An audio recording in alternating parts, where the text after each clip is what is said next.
I want you to write down 2 specific goals. One in your personal life, one in your professional life. A goal of something you're going to change and transform over the next 30 to 90 days. And I want you to write what it is you're going to change and then why you're going to change it. So you say, I'm going to lose 10 pounds. I'm going to shift my business and earn 10% more. But I want you to write in a paragraph why it's a must for you to do this. Why you must, why you will achieve it. Write with energy, write with a smile. Here we go. Now, how many of you have a clear outcome or goal that excites you, that's a must, not a should for you right now? Raise your hand. Say aye. How many of you have ever set a goal before, been excited about it, and then not followed through? Say aye. Why? Because you either set the goal when you're not in a peak state, it was kind of like a should goal, not a must, or number 2, you're missing the second of the 5 keys to make you successful. And that is, what stopped you was limiting beliefs. Step 2 is you must change your limiting beliefs. You must change your limiting beliefs. Otherwise, you get excited. Has this ever happened to you? Have you ever been excited about a goal and I'm doing this, and then this voice inside of you goes, who are you kidding? Who's had this happen to you before? Raise your hand, say aye. See, it's not enough to just have it be a must. Because if it's a must, but then inside of you, you think it's not going to happen, it's not possible, it never works, you've tried everything, then you're going to take 2 steps forward and 3 steps back. So in order to change this, you got to know how to change your limiting beliefs. Now, in the short time I've got here, I do a whole seminar called Date with Destiny. And if I only do it twice in a year, I do it once in the United States, once in Australia. And if I could tell you, I give you a money-back guarantee. It is the most powerful thing I do, by far. And it's not 3 hours, it's 6 days, total immersion.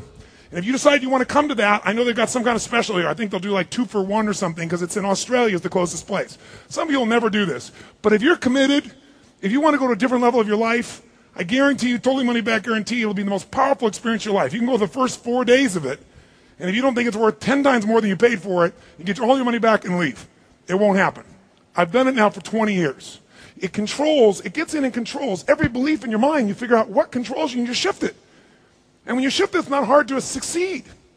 The problem with succeeding is you got a goal and you really want to make it happen, but maybe you're missing the tools. Some people have the goal and it's clear and it's a must, and they got the tools, but they got inner conflicts. Inner conflict says, I want to be totally fit, but I have a belief I don't have the time. I want to make millions of dollars, but I don't want anyone to ever judge me.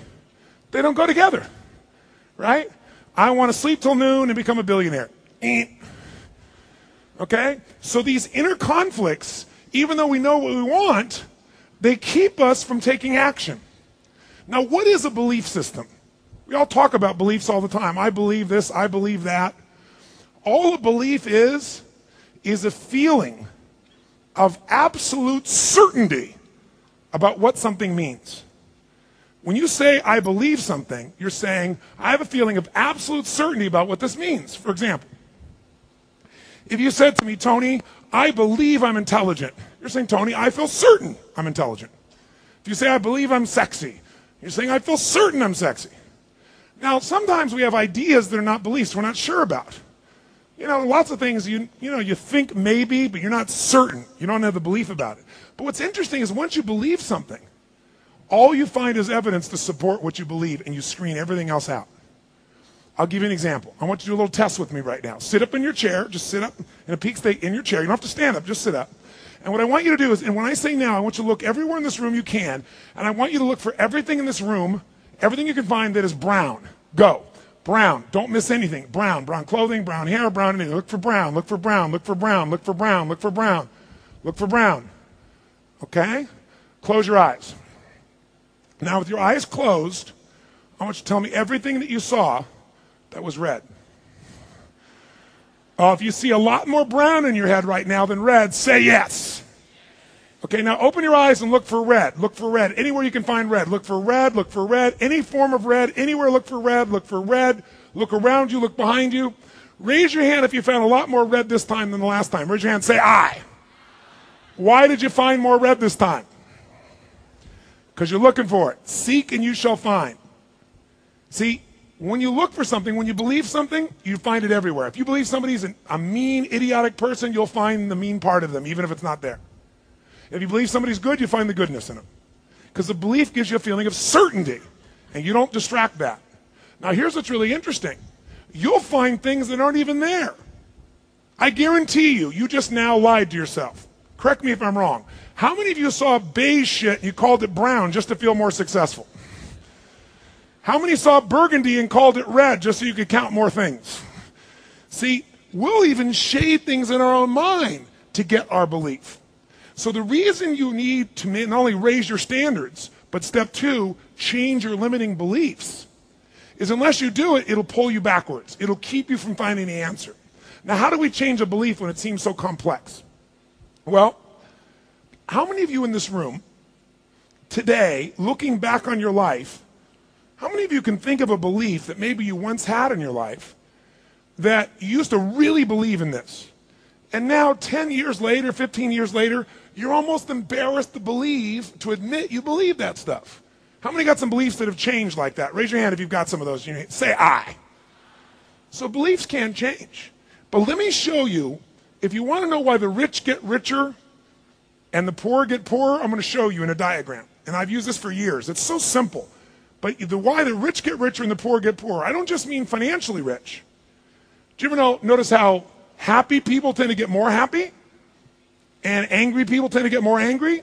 Sad people tend to get more sad? It's because of momentum.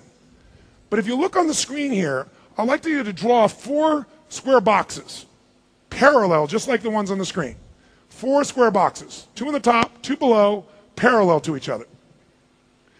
And as you draw these 4 square boxes, up in the 4 square boxes, up in the top left box, up in the top left-hand corner, in that box, write the word potential. Potential. In the top right-hand box, I want you to write the word action. In the bottom right-hand box, I want you to write the word results. And then in the bottom left-hand box, I want you to write the word belief or certainty. So 4 boxes, top left-hand box, write the word potential. Top right-hand box, write the word action. Bottom right-hand box, write the word results. And bottom left-hand box, write the word belief/certainty. And then just do one more thing. Draw a clockwise set of arrows between them all so that they become a circle that goes clockwise all the way. So it's a cycle. And I call this the success or failure cycle, depending upon how you're using it. Now here's how it works, and here's my question for you. Let's start with the top left-hand box. What is any human being's potential? Do people have really huge potential or not? What would you say? Little, a lot? What would you say? Give me your out loud, quick. Okay, so people have a lot of potential.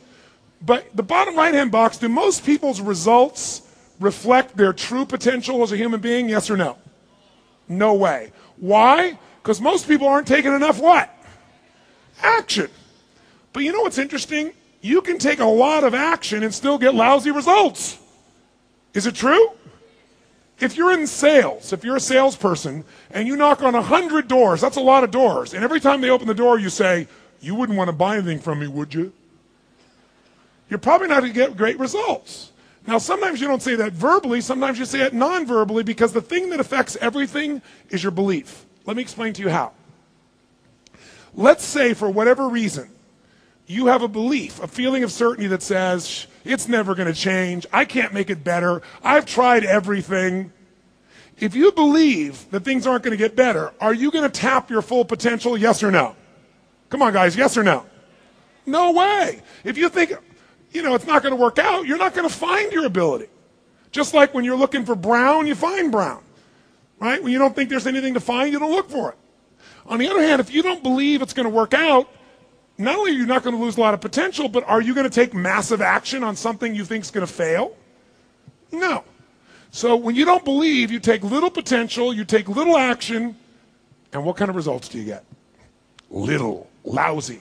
And when you get lousy results, what does that do to your belief? Your brain goes, see, I told you it wouldn't work. See, I told you it was a waste of time.